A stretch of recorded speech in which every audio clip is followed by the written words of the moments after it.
জানিয়ে দিব এই মুহূর্তে আমাদের হাতে এসেছে বাংলাদেশের গুরুত্বপূর্ণ আপডেট সংবাদের শিরোনাম। শুরুতেই থাকছে একটি চাঞ্চল্যকর প্রতিবেদন। নির্বাচনের আগে শেখ হাসিনাকে দেশে ফেরানোর মাস্টার প্ল্যান। নরেন্দ্র মোদীর সঙ্গে আওয়ামী লীগের উচ্চ পর্যায়ে রুদ্ধদ্বার গোপন বৈঠক। দিল্লির অন্দরমহলে কি বাংলাদেশের ক্ষমতার নতুন ব্লুপ্রিন্ট? এ নিয়ে থাকবে বিস্তারিত প্রতিবেদন, তাই সম্পূর্ণ ভিডিও জুড়ে আমাদের সাথেই থাকুন। সব শেষে জানিয়ে দিব ভারতীয় কর্মকর্তা এই বৈঠকটি গোপন রাখতে বলেছিলেন, রয়টার্সকে জানালো জামায়াতের আমির। এতক্ষণ শুনছিলেন হাতে থাকা আপডেট সংবাদের শিরোনাম, এবারে বিস্তারিত। তবে তার আগে অনুরোধ রইল ভিডিওটিতে একটি লাইক এবং কমেন্ট করে জানিয়ে দিন ভিডিও সম্পর্কে আপনার মূল্যবান মতামত। আরও জানিয়ে দিন ভিডিওটি কোথা থেকে দেখছেন বা কোন জেলা থেকে দেখছেন। নির্বাচনের আগে শেখ হাসিনাকে দেশে ফেরানোর মাস্টার প্ল্যান। নরেন্দ্র মোদীর সঙ্গে আওয়ামী লীগের উচ্চ পর্যায়ে রুদ্ধদ্বার গোপন বৈঠক। দিল্লির অন্দরমহলে কি বাংলাদেশের ক্ষমতার নতুন ব্লুপ্রিন্ট? দর্শক, বাংলাদেশের রাজনীতিতে কি তবে এমন এক ভূমিকম্পের আভাস পাওয়া যাচ্ছে যার কম্পন শুধু ঢাকা নয়, পুরো দক্ষিণ এশিয়ার রাজনৈতিক মানচিত্র কাঁপিয়ে দিতে পারে। বিশ্বস্ত কূটনৈতিক ও রাজনৈতিক সূত্রে প্রাপ্ত তথ্য অনুযায়ী ভারতের প্রধানমন্ত্রী নরেন্দ্র মোদীর সঙ্গে আওয়ামী লীগের একটি উচ্চ পর্যায়ের প্রতিনিধি দল সম্প্রতি দিল্লির সাউথ ব্লকে এক রুদ্ধদ্বার চরম গোপনীয় বৈঠকে অংশ নিয়েছে, যেখানে দীর্ঘ সময় ধরে চলা এই বৈঠকের আলোচ্য সূচিতে আনুষ্ঠানিকভাবে কোনো কিছু প্রকাশ না পেলেও নেপথ্যে একটিই বিষয় ঘুরে ফিরে এসেছে। 12 ফেব্রুয়ারি জাতীয় সংসদ নির্বাচনের আগেই কিভাবে শেখ হাসিনাকে নিরাপদে বাংলাদেশে ফেরানো যায় এবং তার রাজনৈতিক প্রত্যাবর্তনের মাধ্যমে মাঠের রাজনীতির পুরো চিত্র উল্টে দেওয়া সম্ভব। সূত্রগুলো বলছে, এই বৈঠকে অংশ নেওয়া আওয়ামী লীগের নেতারা ভারতের শীর্ষ মহলের সামনে স্পষ্ট করে তুলে ধরেন যে শেখ হাসিনাকে ছাড়া দলীয় কর্মীদের মনোবল, সংগঠনের নিয়ন্ত্রণ এবং নির্বাচনী বাস্তবতা কোনোভাবেই সামাল দেওয়া সম্ভব নয়। আর এই বাস্তবতা উপলব্ধি করেই মোদী সরকার বিষয়টিকে কেবল একটি দলের অনুরোধ হিসেবে নয়, বরং আঞ্চলিক ভূ রাজনৈতিক স্বার্থের অংশ হিসেবে বিবেচনা করছে। কারণ ভারতের নিরাপত্তা বিশ্লেষকদের মতে বাংলাদেশের রাজনৈতিক অস্থিরতা দীর্ঘায়িত হলে সীমান্ত নিরাপত্তা, অভ্যন্তরীণ স্থিতিশীলতা এবং দক্ষিণ এশিয়ার ভারতের কৌশলগত প্রভাব মারাত্মকভাবে ঝুঁকির মুখে পড়তে পারে। গোপন এই আলোচনায় উঠে আসে যে শেখ হাসিনার অনুপস্থিতিতে বাংলাদেশে যে রাজনৈতিক শূন্যতা তৈরি হয়েছে তা পূরণ করতে নতুন শক্তিগুলো এখনও সাংগঠনিকভাবে প্রস্তুত নয়, যার ফলে একটি অনিশ্চিত ও অস্থিতিশীল সরকার কাঠামো ভারতের জন্য দীর্ঘমেয়াদে ঝুঁকিপূর্ণ হয়ে উঠতে পারে। আর ঠিক এই জায়গাতেই আওয়ামী লীগ হাইকমান্ড দিল্লির সামনে একটি স্পষ্ট প্রস্তাব তোলে। নির্বাচনের আগেই শেখ হাসিনার দেশে প্রত্যাবর্তনের জন্য একটি কৌশলগত সেফ প্যাকেজ নিশ্চিত করা, যাতে তিনি দেশে ফিরে সরাসরি রাজপথে নামতে পারেন এবং তৃণমূল থেকে শুরু করে কেন্দ্রীয় নেতৃত্ব পর্যন্ত পুরো সংগঠনকে নতুন করে চাঙ্গা করা যায়।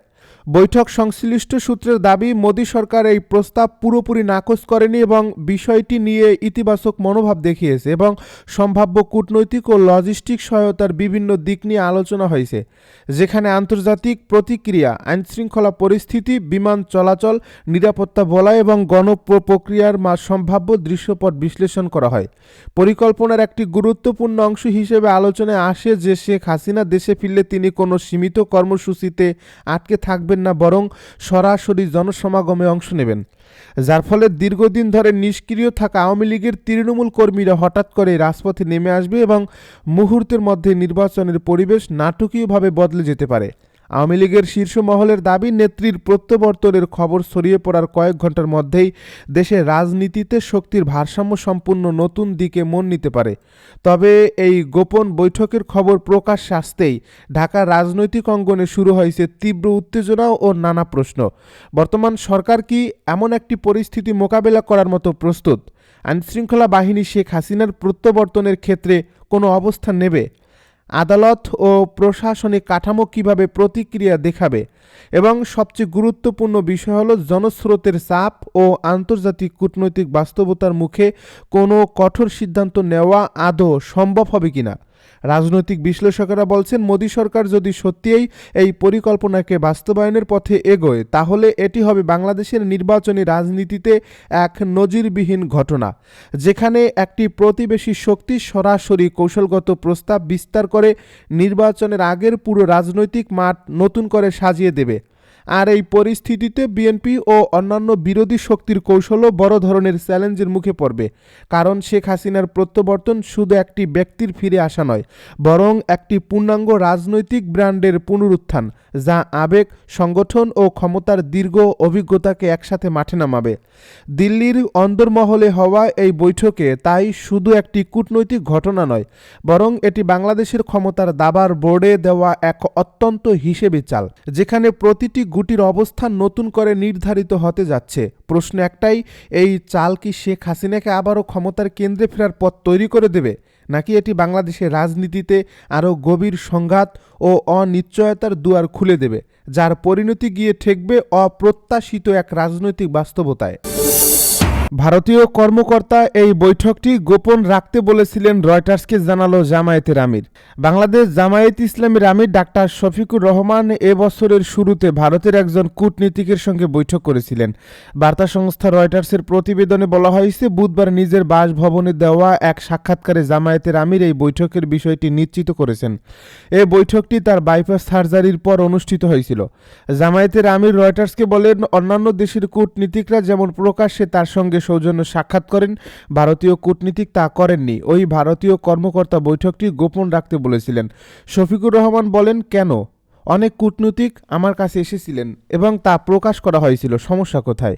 তিনি আরও বলেন, আমাদের সবার কাছে এবং একে অপরের কাছে উন্মুক্ত হতে হবে। আমাদের সম্পর্ক উন্নয়ন ছাড়া অন্য কোনো বিকল্প নেই।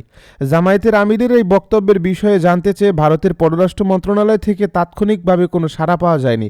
তবে ভারতের সরকারের একটি সূত্র বিভিন্ন রাজনৈতিক দলের সঙ্গে যোগাযোগ হওয়ার বিষয়টি নিশ্চিত করেছেন বলে প্রতিবেদনে উল্লেখ করা হয়েছে। রয়টার্স জিজ্ঞেস করেছিল জামায়াতের পাকিস্তানের সঙ্গে ঐতিহাসিক ঘনিষ্ঠতা নিয়ে। শফিকুর রহমান জবাবে বলেন, আমরা সবার সঙ্গে একটি ভারসাম্যপূর্ণ উপায়ে সম্পর্ক বজায় রাখি। আমরা কখনো কোনো একটি দেশের দিকে ঝুঁকে পড়ার বিষয়ে আগ্রহী নই। জামায়াতের আমির আরও জানান, ঢাকা থেকে পালিয়ে যাওয়ার পর শেখ হাসিনা ভারতে ধারাবাহিক অবস্থান একটি উদ্বেগের বিষয়, যেখানে তার পতনের পর থেকে দুই দেশের মধ্যকার সম্পর্ক কয়েক দশকের মধ্যে সর্বনিম্ন পর্যায়ে পৌঁছেছে। রয়টার্সের এই প্রতিবেদনে বলা হয়েছে, দক্ষিণ এশিয়ার সবচেয়ে বড় শক্তি হিন্দু সংখ্যাগরিষ্ঠ রাষ্ট্র ভারত হাসিনার সঙ্গে ঘনিষ্ঠ সম্পর্ক বজায় রেখেছে। রয়টার্সের এ প্রতিবেদনে বলা হয়েছে, এক সময় নিষিদ্ধ জামায়াতে ইসলামী আগামী ফেব্রুয়ারিতে অনুষ্ঠিত নির্বাচনে নিজেদের সবচেয়ে বেশি শক্তিমত্তা দেখাতে যাচ্ছে। দলটি একটি ঐক্যের সরকারের যোগ দেওয়ার বিষয়ে উন্মুক্ত এবং এ বিষয়ে বেশ কয়েকটি দলের সঙ্গে আলোচনা করছে বলে দলটির প্রধান জানিয়েছেন। জনমত জরিপে দেখা যাচ্ছে, প্রায় 17 বছর পর প্রথম প্রতিদ্বন্দ্বিতা করতে যাওয়া জামায়াত ইসলামী বাংলাদেশ জাতীয়তাবাদী দলের পর দ্বিতীয় অবস্থানে থাকবে, ব্যবধান কম থাকবে। জামাত সর্বশেষ 2001-2006 মেয়াদে বিএনপির জোটসঙ্গী হিসেবে ক্ষমতার অংশীদারি ছিল। জেনজিদের দল সঙ্গে নির্বাচনী জোট করার কয়েকদিন পর দেওয়া সাক্ষাৎকারে জামায়াতের আমির বলেন, আমরা অন্তত 5 বছর দেশকে স্থিতিশীল দেখতে চাই। দলগুলো যদি এক জায়গায় আসে তাহলে আমরা একসঙ্গে সরকার পরিচালনা করব। রয়টার্সকে দেওয়া সাক্ষাৎকারে জামায়াতের আমির বলেন, কোনো ঐক্যের সরকারের জন্য দুর্নীতি বিরোধী অবস্থানে অবশ্যই একটি অভিন্ন এজেন্ডা হবে। তিনি আরও বলেন, যে দল সবচেয়ে বেশি আসন পাবে সেই দল থেকে প্রধানমন্ত্রী হবেন। যদি জামাত সবচেয়ে বেশি আসন পায়, প্রধানমন্ত্রী প্রার্থী হবে কিনা সেই সিদ্ধান্ত নেবে দল। রয়টার্সের এই প্রতিবেদনে বলা হয়েছে, জামায়াত ইসলামের এই উত্থান ঘটেছে গত বছরের অগাস্টে তরুণদের নেতৃত্বে অভ্যুত্থানের পর, যখন দীর্ঘদিনের প্রধানমন্ত্রী শেখ হাসিনা পতিত হন। হাসিনার দল এবার নির্বাচনে অংশ নিতে পারছে না।